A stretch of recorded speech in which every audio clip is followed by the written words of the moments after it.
Good morning friends, आपका स्वागत है हमारे YouTube channel learning point with Abhishek में। दोस्तों, अगर आप चैनल पर नए हैं तो चैनल को सब्सक्राइब कर लीजिए और बेल आइकन प्रेस कीजिए ताकि आपको रेगुलर डिक्टेशन मिल सके। 100 शब्द प्रति मिनट डिक्टेशन स्टार्ट। राजधानी दिल्ली में प्रदूषण की खबर अब कोई चौंकाने वाली बात नहीं रह गई है। हर कुछ समय बाद अलग अलग वजहों से हवा की गुणवत्ता का स्तर बेहद खराब की श्रेणी में दर्ज किया जाता है और सरकार की ओर से इस स्थिति में सुधार के लिए कई तरह के उपाय करने की घोषणा की जाती है। हो सकता है कि ऐसा होता भी हो, लेकिन सच यह है कि फिर कुछ समय बाद प्रदूषण का स्तर गहराने के साथ यह सवाल खड़ा होता है कि आखिर इसकी असली जड़ क्या है और क्या सरकार की कोशिशें सही दिशा में हो पा रही हैं।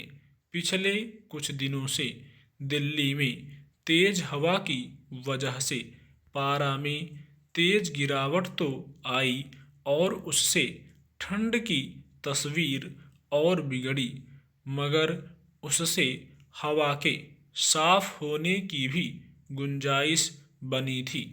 अब एक बार फिर दिल्ली में कोहरे या धुंध की हालत बनने के साथ वायुमंडल के घनीभूत होने की हालत पैदा हो गई है और इसमें प्रदूषण की मात्रा बढ़ गई है। पृथ्वी विज्ञान मंत्रालय के तहत वायु गुणवत्ता और मौसम पर नज़र रखने वाली संस्था सफर ने जो ताज़ा आकलन जारी किया है, उसके मुताबिक दिल्ली में एक बार फिर प्रदूषण की स्थिति गंभीर होने वाली है।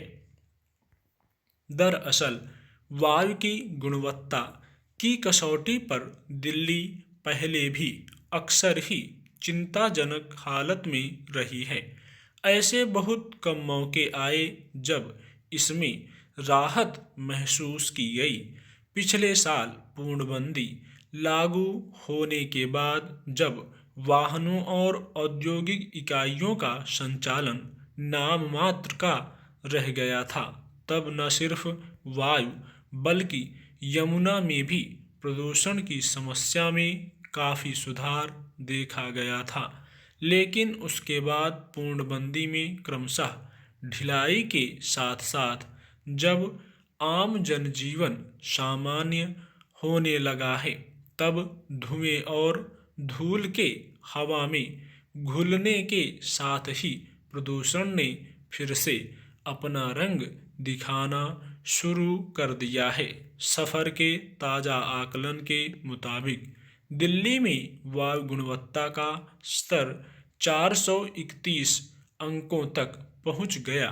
गौरतलब है कि वायु गुणवत्ता का यह दर्जा गंभीर श्रेणी में माना जाता है और यह आम लोगों में सांस से संबंधित कई तरह की दिक्कतों के लिहाज से जोखिम की स्थिति है। ज़्यादा चिंताजनक यह है कि इसमें अगले कुछ दिनों तक और गिरावट आने की आशंका जताई गई है। सफर के अनुसार वायु गुणवत्ता का स्तर 459 अंक तक पहुंच सकता है।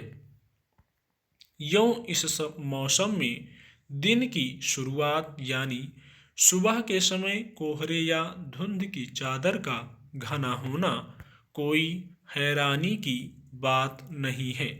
यह कड़ाके की ठंड के दिनों की एक खासियत भी है, लेकिन मुश्किल यह है कि वायुमंडल के घनीभूत होने की वजह से जमीन से उठने वाली धूल और वाहनों से निकलने वाले धुएं के छंटने की गुंजाइश नहीं बन पाती है। नतीजतन वायु में सूक्ष्म जहरीले तत्व घुलने लगते हैं और प्रदूषण के गहराने की दृष्टि से इसे खतरनाक माना जाता है। यानी राजधानी में फिलहाल वायु प्रदूषण की स्थिति गंभीर होने की वजह साफ दिख रही है। विडंबना यह है कि जब भी प्रदूषण की समस्या खतरनाक हालत में पहुंचती है, तब सरकारें कुछ प्रतीकात्मक उपाय करके सब कुछ ठीक हो गया मान लेती हैं। स्टॉप।